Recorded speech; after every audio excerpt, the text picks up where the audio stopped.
Welcome back to Let's Analyze Elsword Revamped. As with every video, there's a link in the description if you'd like to read my fanfiction of Elsword before watching further.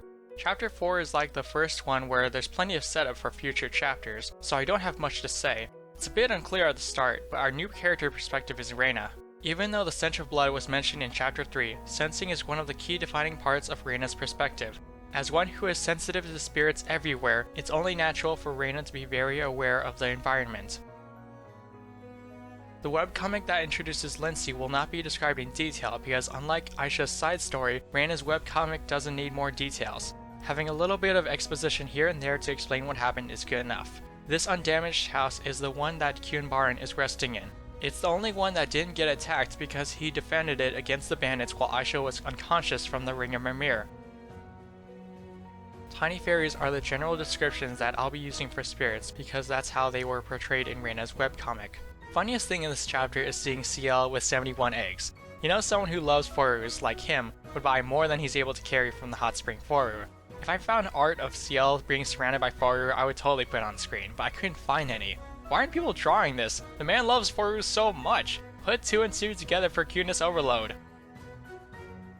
This other spirit is Lindsay. Brianna's hatred of Nightsabers is the complete opposite of how she was interested in them when becoming a Nightsaber, which I think is more appropriate. We see her spare the bandits in Reina's webcomic twice instead of killing them for their evil deeds. So why would someone like her think, I'm interested in joining these elves who kill everyone, that's bad? You might be wondering when Ciel told Lua where Reina is. Between the time he left Haggis and saw Reina at Spirit Falls, Ciel had told Lua. When he leaves after the 4 cookies are baked, he's actually staying in hiding around Ruben to counter Lua later in the chapter. Speaking of Lua, she's supposed to be dead based on what Reina remembers in her webcomic, but she's alive here for reasons that will be revealed much later, like Arahan joins the team kind of later. If it's not obvious, the needle-like things in Briar Thorns are from the skill, Briar Trap, from Trapping Ranger. Since Lua is a Nightsaber, all of her skills will come from Reina's Transform Job Pass. I want to make this perfectly clear. This fanfiction will have no romance. I know the shipping is crazy with the community, and it might even look like I ship Reina and Ciel in this chapter, but Reina still hates Ciel. She doesn't hate him as much as before, but she still does. Obviously, you can't ship people where one hates the other, right?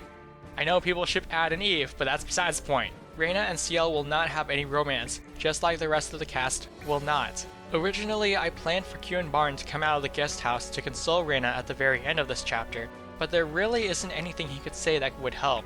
In fact, he'd only encourage killing Lua once the thought of Aisha possibly getting hurt by her comes along, and that's not what Reina would like to hear. This would sour the ending even more than how this already does. This is it for what I had to say for Chapter 4. If you like this video or the fanfiction, show your support in the comments or with a review on fanfiction.net.